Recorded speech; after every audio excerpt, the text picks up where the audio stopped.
99.9% കീടാണുക്കളെയും ഇല്ലാതാക്കുന്നു. ഇങ്ങനെ ഒരു പരസ്യം കണ്ടിട്ടാണോ നിങ്ങളൊരു ഡിസിൻഫെക്റ്റന്റ് വാങ്ങാൻ തീരുമാനിക്കുന്നത്? എന്നാൽ അവിടെ ഒരു പ്രശ്നമുണ്ട്. ഉദാഹരണത്തിന്, നിങ്ങൾ വൈറസിനെ പേടിച്ചാണ് ഡിസിൻഫെക്റ്റന്റ് വാങ്ങിക്കുന്നതെന്ന് കരുതുക. അപ്പോൾ പരസ്യത്തിൽ പറയുന്നത് പോലെ ഒരു പ്രതലത്തിലെ 99.9% ജേംസിനെയും കൊല്ലുമെന്നല്ലേ നിങ്ങൾ കരുതുന്നത്? ഒപ്പം 90% അണുക്കളെയും കൊല്ലുന്ന ഒരു പ്രൊഡക്റ്റിനേക്കാൾ ബെറ്റർ ആയിരിക്കുമല്ലോ 99.9% കീടാണുക്കളെ കൊല്ലുന്ന ഒരു പ്രൊഡക്റ്റ്. രണ്ടും തെറ്റാണ്. ഹാർപിക്, കോൾഗേറ്റ് തുടങ്ങിയ ബ്രാൻഡുകളുടെ എല്ലാം അവസ്ഥ ഇത് തന്നെയാണ്. UK-യിൽ കോൾഗേറ്റിനെതിരെ ഒരു കേസ് നടന്നു. 80% ഡെന്റിസ്റ്റുകളും കോൾഗേറ്റ് റെക്കമെൻഡ് ചെയ്യുന്നു എന്ന വാദത്തിന് എതിരായിരുന്നു ഈ കേസ്. ഈ വാദം കേട്ടാൽ സ്വാഭാവികമായും നമ്മൾ കരുതുക ഇങ്ങനെയായിരിക്കും. അതായത് 80% ഡെന്റിസ്റ്റുകളും മറ്റു ബ്രാൻഡുകൾക്ക് പകരം കോൾഗേറ്റ് ആണ് റെക്കമെൻഡ് ചെയ്യുന്നത്. ബാക്കി 20% പേർ മാത്രമേ മറ്റു ബ്രാൻഡുകൾ ശുപാർശ ചെയ്യുന്നുള്ളൂ.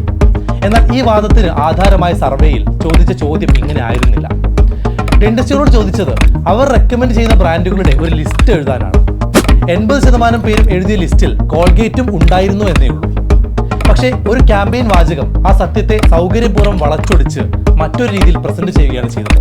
അതുകൊണ്ട് തന്നെ ഇനി ഏതെങ്കിലും പരസ്യവാചകം കേട്ട് ഒരു പ്രോഡക്റ്റ് വാങ്ങിക്കുമ്പോൾ 2 തവണ ചിന്തിക്കുക.